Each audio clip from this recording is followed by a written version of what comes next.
Hello दोस्तों, good morning. इसके पहले हम लोगों ने अजंता, एलोरा, सिगिरिया, बादामी, सित्तनवासल, इन सभी गुफाओं को, जोगीमारा गुफा, इन सभी गुफाओं को हमने कवर कर दिया। बहुत लंबा वीडियो था, पूरा 50 मिनट का वीडियो था। ठीक है, तो चलिए अब हम देखते हैं कि हमारे जो मध्यकालीन चित्रकला की इतिहास है, पोथियों की चित्रकला, यानी जहाँ से पोथी कला शुरू होती है, ये आपकी 7वीं सदी से 16वीं तक है, यानी कि 700 से लेकर के 1600 तक है। तो अब हम इसी के अंतर्गत बात करेंगे। चलिए देखिए, मध्यकाल को कितने भागों में बांटा गया है? दो। एक पूर्व मध्यकाल, एक उत्तर मध्यकाल। पूर्व मध्यकाल का समय है 700 से 1000। उत्तर का काल है 1000 से 1550 तक। पूर्व मध्यकाल में से संबंधित गुफा दो हैं, कौन? सित्तनवासल और एलोरा। देखिए, हम लोग तेजी से रिवीजन करते हुए चलेंगे, जिसे कहते हैं इंग्लिश में फास्ट रिवीजन। उत्तर मध्यकाल में से संबंधित शैली कौन कौन सी है? पाल, जैन, अपभ्रंश शैली। यही जैन शैली आगे चल के अपभ्रंश बन जाती है। लघु चित्रकला की शुरुआत कहाँ से हुई? मध्यकाल से। देखिए आ गया ना लघु, तो ये मध्यकाल को लघु काल भी कह सकते हो आप। ठीक है, क्या? लघु काल। चलिए देखिए, लघु चित्रकला की शुरुआत कहाँ से हुई? मध्यकाल से। तो ये है पूर्व मध्यकाल में कितनी शैलियाँ थी? 3। शिखर शैली, त्रिवेण शैली और चालुक्य शैली। ठीक है, चलिए अब हम देखते हैं इन्हीं के अंतर्गत।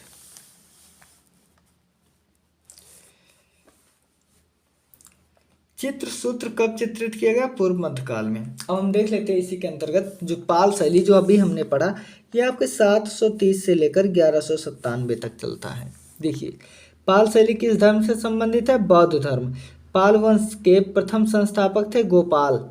पाल शैली किसके काल में स्वर्ण चरम पर थी? धर्मपाल के समय, जो 770 ईस्वी से 815 तक था, और राजा देवपाल जो 815 से 855 के समय तक था। धर्मपाल को किस शैली का संस्थापक माना जाता है? पाल शैली। पाल शैली के प्रसिद्ध चित्रकार हैं धीमान और उसका पुत्र बितपाल। पाल शैली को मुख्य केंद्र कौन सा है? नेपाल और बिहार। चलिए आगे देख लेते हैं हम।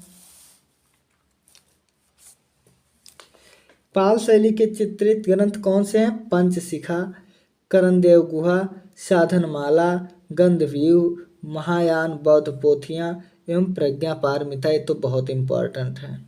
ठीक है, पाल शैलियों का अंतिम शक्तिशाली राजा कौन था? रामपाल, जिसका टाइम पीरियड था 1084 से 1130।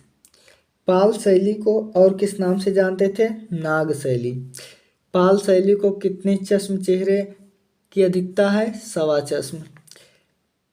कागज पर अधिकांश किस काल और कहाँ हुआ आविष्कार कागज का? तो भैया मध्यकाल में, 14वीं शताब्दी, भारत में। पाल शैली की मुख्य विषय वस्तु है बौद्ध। पाल पांडुलिपि किस पर चित्रित की गई है? तो ताड़पत्र पर। पाल शैली की रेखाओं पर किस कला का प्रभाव है? अजंता शैली। किसका? अजंता। ठीक है, किसका है भैया? अजंता शैली है। देखिए अब आगे चलिए।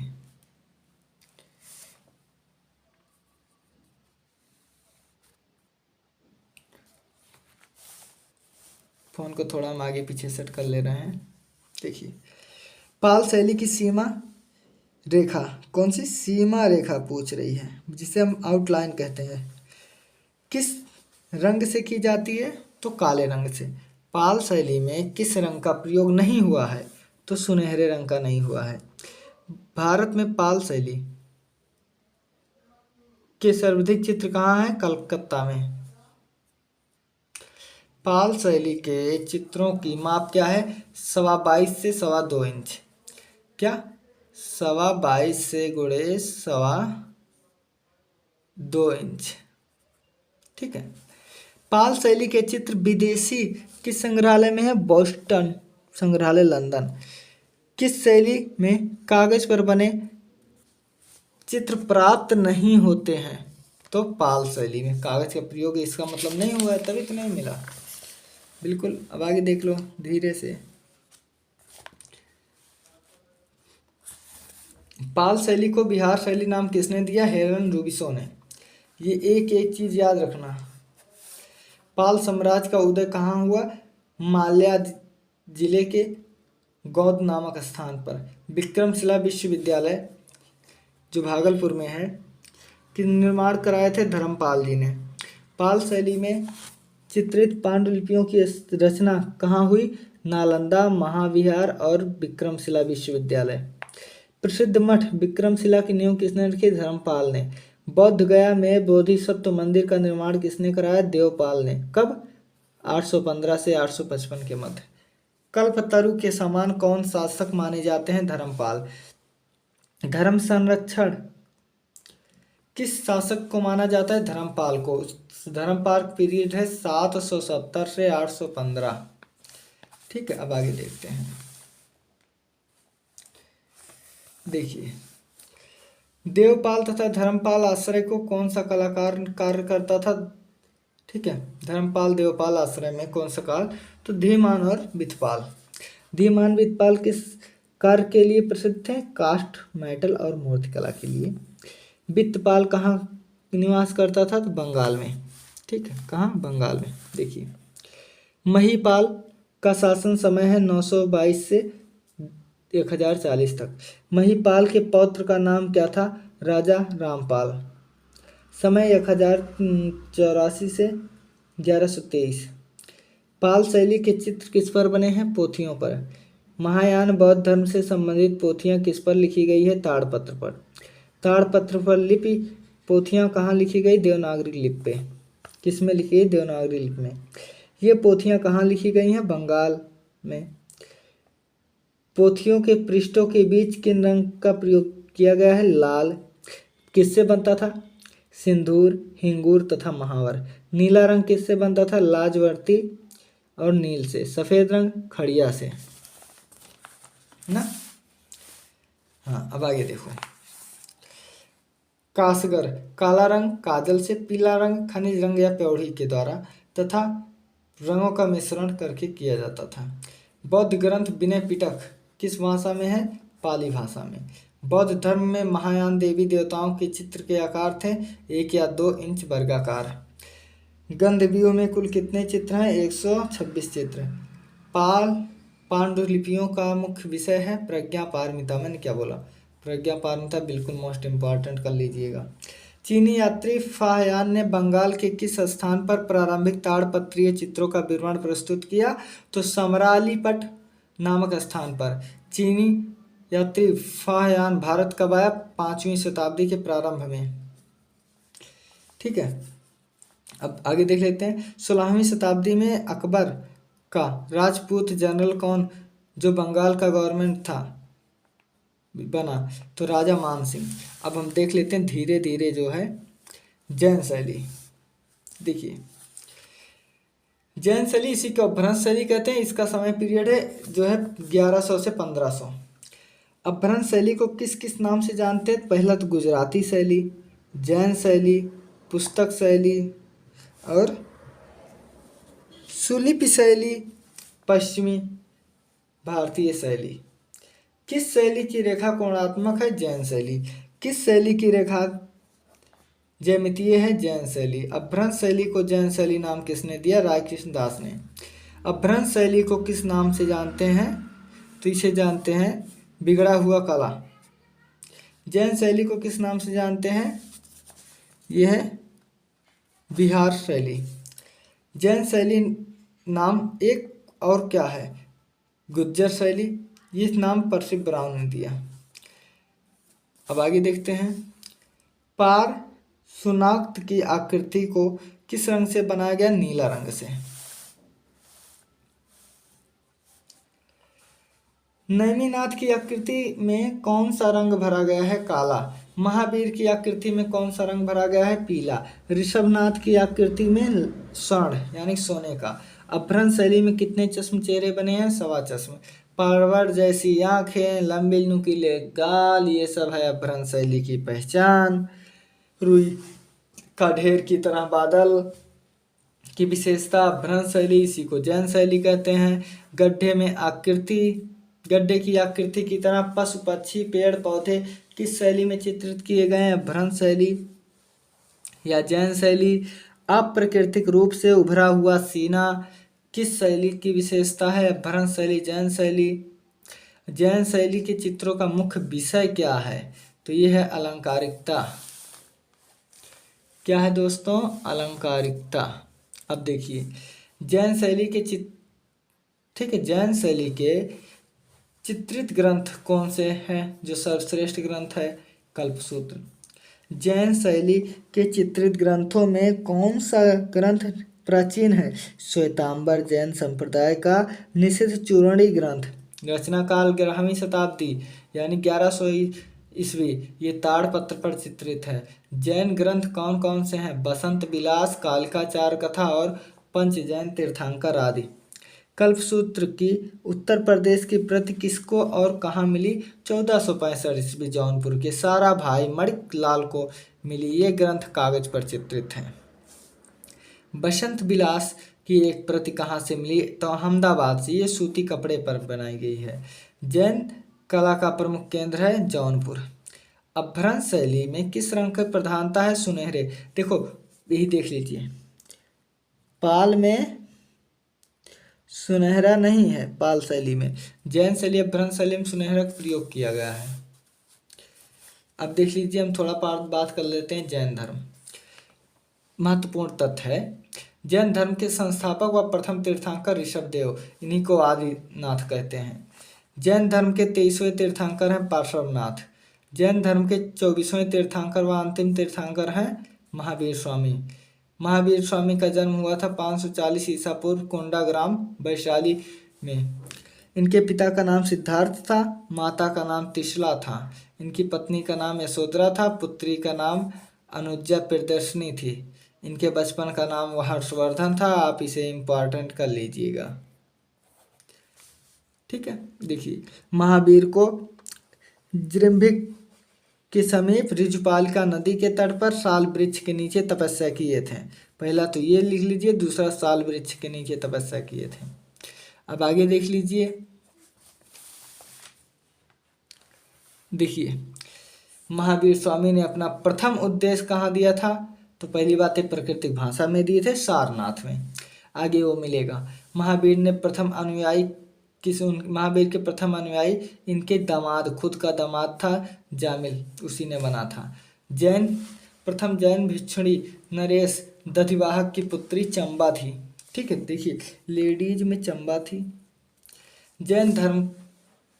पहली जैन सभा पाटलिपुत्र में कब हुई थी? तो 322 ईसा पूर्व में भद्रबाहु और शंभुद विजय के नेतृत्व में। इस सभा के बाद जैन धर्म के दो भागों में बट गया। पहला श्वेतांबर, दूसरा दिगंबर। श्वेतांबर मतलब सफ़ेद कपड़ा वाले, दिगंबर मतलब बिल्कुल नंगा बाबा जी का नागा नागा कात है। दूसरी जैन सभा बल्लभी गुजरात में हुई कब? 512 में देवर्धि क्षमा श्रवण की अध्यक्षता में। 72 वर्ष की उम्र में आयु में महावीर स्वामी की मृत्यु हो जाती। निर्वाण जो 468 ईसा पूर्व बिहार के पावापुरी राजपुरी मार्ग में हुआ था, ठीक है। देखिए ये सब इम्पोर्टेंट डाटा पड़ जाता है, इसलिए ज़्यादा है ना, बिल्कुल। अब देखिए जैन शैली में किस रंग की प्रधानता है? पीले रंग की। इन दोनों शैली में मुख्य अंतर रंगों का ही है। कौन सी जैन शैली का पता कहाँ से लगा? चित्रित जैन ग्रंथों से। अपभ्रंश शैली को राजपूत शैली किसने कहा? NC मेहता ने, नानालाल चमनलाल मेहता जिनका नाम है। कल्पसूत्र की प्राचीन प्रतिलिपि कहाँ से मिली है? मांडू मालवा का मध्य प्रदेश। कब? 1439 में। अपभ्रंश शैली में किन रंगों की प्रमुखता है? लाल, नीले और सुनहरे रंग की। श्वेतांबर जैन ग्रंथ कौन कौन से हैं? 10 वैकल्पिक लघुवृत्त, तिष्ठ शलाका पुरुषचरितम, नैमिनाथ चरितम, निषिद्ध चूरणी, अंग सूत्र, संग्रहणीय सूत्र, उत्तराध्यायन सूत्र, सबक प्रतिक्रमण चूरणी, कल्पसूत्र तथा कथा रत्न सागर। ये सभी ताड़पत्र पर बने हैं। बढ़िया। अब देखो आगे, जैन या अभ्रंश शैली के चित्र किस पर बने हैं? ताड़पत्र, कपड़े और कागज। पहला ताड़पत्र पर, फिर कपड़ा पर, फिर कागज पर। मध्यकाल में किन भाषाओं का रचना प्रकृत भाषा में हुई है? मध्यकाल में कौन सी ग्रामीण भाषा वीर काव्य की रचना की गई? तो डिंगल और पिंगल दो। अभ्रंश शैली की सचित्र पोथियां किस धर्म से हैं? जैन धर्म से। अभ्रंश शैली के चित्र कौन कौन से हैं? बसंत विलास, बाल गोपाल प्रस्तुति, गीत गोविंद, दुर्गा सप्तशती, रतिरहस्य, कल्पसूत्र और मार्कंडे ऋषि। बसंत विलास के चित्र किस शासक के समय का है? तो गुजरात के शासक अहमद शाह कुतुबुद्दीन के समय का। बसंत विलास कालिदास की किस महान का बसंत विलास कालिदास की किस महान काव्य रचना पर है? तो ऋतु संहार पर है। ऋतु मतलब मौसम ना, वही। अभ्रंश शैली में किन दो वैष्णव ग्रंथों का समावेश है? मार्कंडेय पुराण और दुर्गा सप्तशती। अभ्रंश शैली में किस धर्म या ग्रंथ पर आधारित है? रतिरहस्य, कामसूत्र।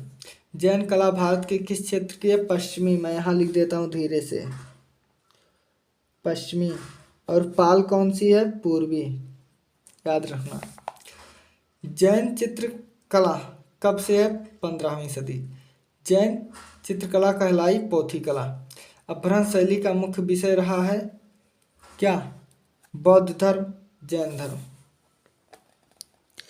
वैष्णव धर्म और जैन धर्म। जैन शैली के चित्र किस संप्रदाय से संबंधित है? श्वेतांबर और दिगंबर। जैन शैली के चित्रों की पृष्ठभूमि कैसी है? लाल। अब मेरे लाल आगे देखो,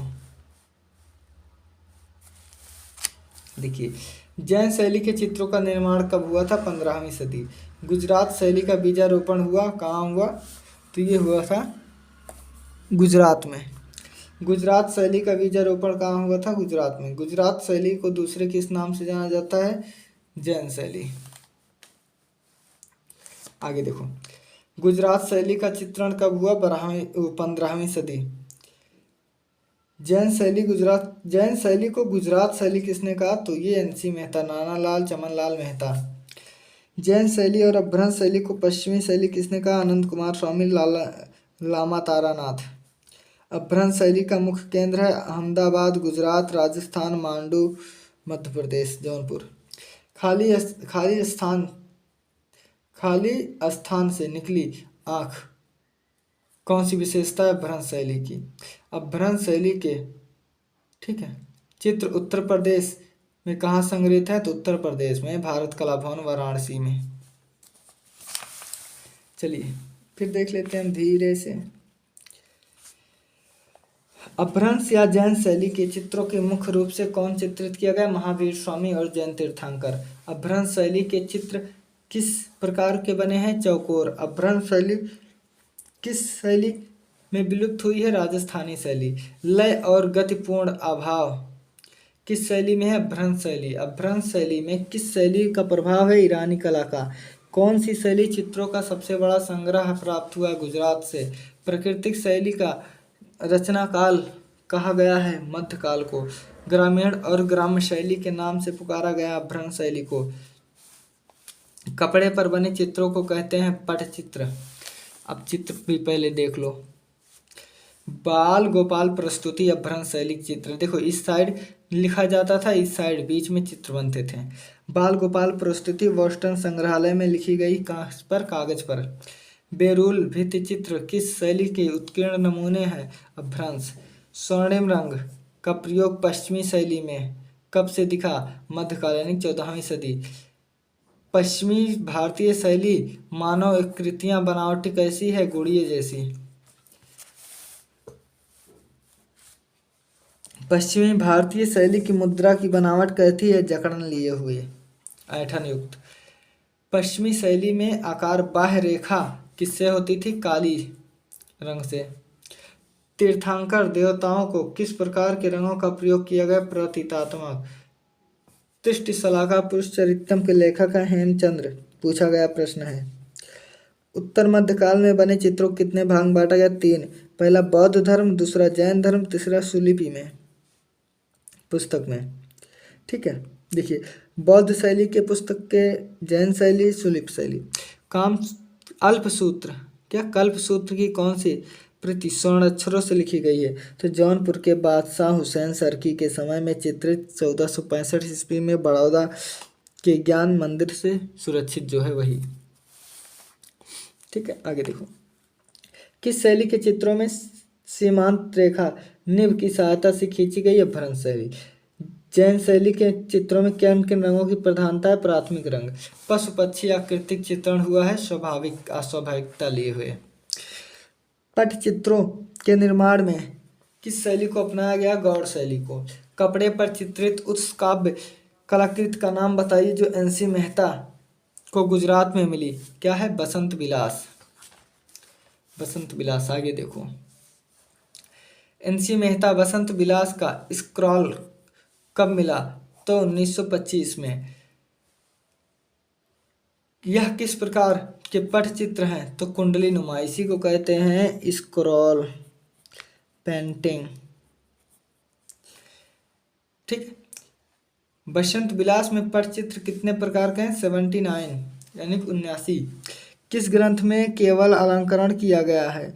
तो 1062 से प्राप्त भगवती सूत्र की गति के चित्रों के स्थान पर अलंकरण का। ठीक है दोस्तों, आगे अभी है, अब खत्म हो जाएगा, लास्ट पेज है। चौर पंच शिखा के चित्रों में क्या चित्रित किया गया है? बिलहड़ और चंपावती का प्रणय लीला। ये देखिए, देख लो भैया, दोनों प्राणी मजा करते हैं। बिलहड़ के प्रेम लीला हो गई कहते हुए, अपने हिसाब समझ लो। देखो, पहली बार चित्रितकृत ताड़पत्र पर लिखित पांडुलिपि कौन सी है? निशित चूर्णी। निशित चूर्णी का निर्माण काल सिद्धराज ने कराया था। सिद्धराज जयसिंह के काल में कब? 11वीं सदी। अब हम धीरे से आगे देख लेते हैं। ठीक है, देखो, पाक शास्त्र ग्रंथ या नियामतनामा किस राज्य काल में लिखा गया? गयासुद्दीन खिलजी के समय में। कब? 1469 से 1500 ईस्वी। 16वीं शताब्दी में कौन सी दो ग्रंथ जिसके चित्रों की आकृतियां सजीवता में दिखती है? राजस्थान शैली के जन्म में सहयोग दिया रति रहस्य और लौर चंदा। महावीर की माता त्रिशला ने 16 सपनों को किस शैली के मुख्य रूप से चित्रित किया गया है? अल्प शैली के अंतर्गत कल्पसूत्र में। लौर चंदा के लेखक हैं अल्लाह दाऊद। ठीक है, आगे देखो, लौर चंद्रा के लेखक हैं अल्लाह दाऊद। जैन धर्म के अनेक तीर्थंकर किस पांडुलिपि में चित्रित हैं? कालिका चार कथा में। आलेखन कला का बहुलता से प्रयोग किया गया भ्रंश शैली में। चित्रकला उस शैली का नाम बताइए जो रूप और विकृत अतिरंजना के लिए प्रसिद्ध है। जैन शैली। ठीक है, देखो, कल्पसूत्र में किसकी कहानी है? जैन तीर्थंकरों की। भारत में आरंभिक पुस्तक चित्रण परंपरा शुरू हुआ है भ्रंश शैली से। बसंत विलास में पटचित्र किसे मिला है? केशव राम राय दराय ध्रुव को 1925 में। अब भ्रंश शैली में कागज पर अंकित प्राचीनतम प्रेमाख्यात कौन सा है? अवधी भाषा में लिखा हुआ प्रेमाख्यान लौर चंद्रा। स्वर्गीय मेहता ने 1926 में प्रकाशित अपनी पुस्तक स्टडी इन इंडियन पेंटिंग किस शैली का उल्लेख है? गुजरात शैली का, और इसी के अंतर्गत ही है। कल्पसूत्र में कुल कितनी प्रति हैं? तो 5 प्रति बनी हैं। बसंत विलास में किसका वर्णन है? बसंत राग, बसंत गमन और विशेष रूप फागुन माह का। कालिदास महान काव्य कौन सी है? ऋतु संहार, जो इसी पर आधारित है। बसंत विलास की प्रति किन राजाओं के समय गुजराती लिखी गई? मुसलमान शासकों के समय। देखिए, बहु वस्तुनिष्ठ प्रश्न आ गया। थैंक यू दोस्तों, और हाँ, आप लोगों को 1 जनवरी 2024 की हार्दिक शुभकामनाएं। बाय दोस्तों।